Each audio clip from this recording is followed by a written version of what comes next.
मोहब्बत कइला अतहरा ना लोड रहे दुख देला कमरिया के कमर के कसूर का रहे दुख देला कमरिया के कमर के कसूर का रहे कैसन मोहब्बत कइला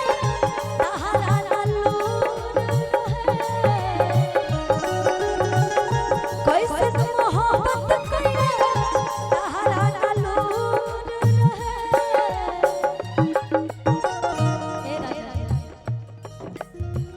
दुख देला कमरिया के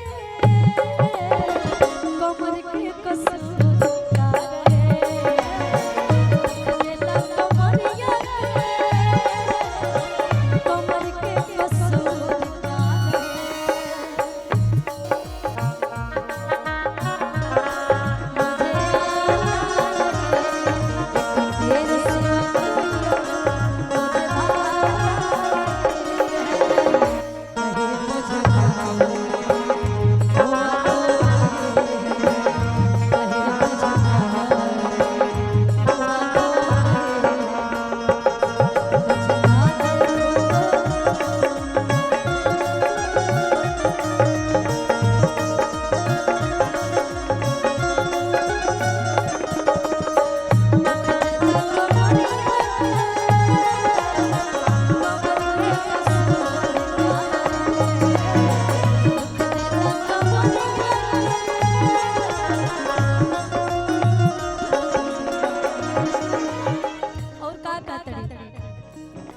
शिकायत नहीं करे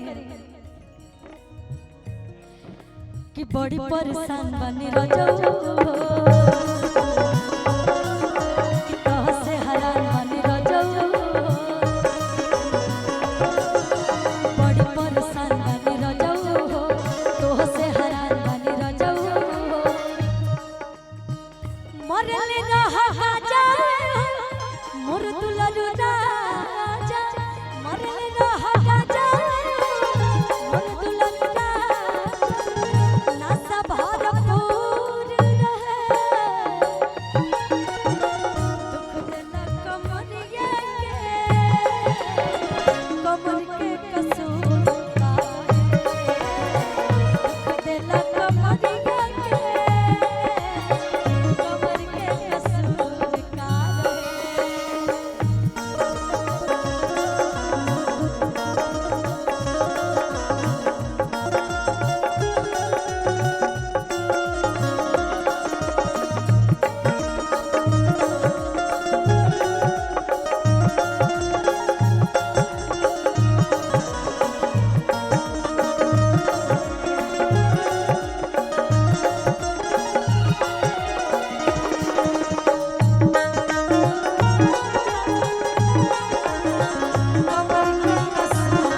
चाहे वो बुजुर्ग हो चाहे जवान हो सबके अंदर कलाकारी कूट कूट के भरी है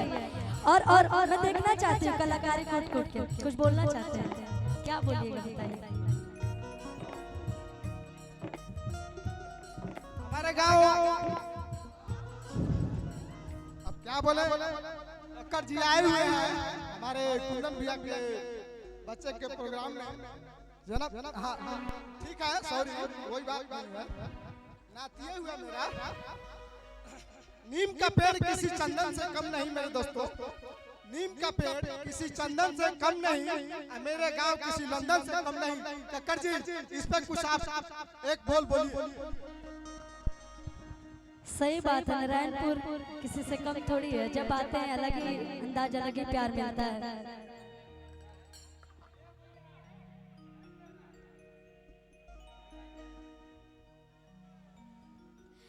कि दुख देला कमरिया के कमर के कसूर का रहे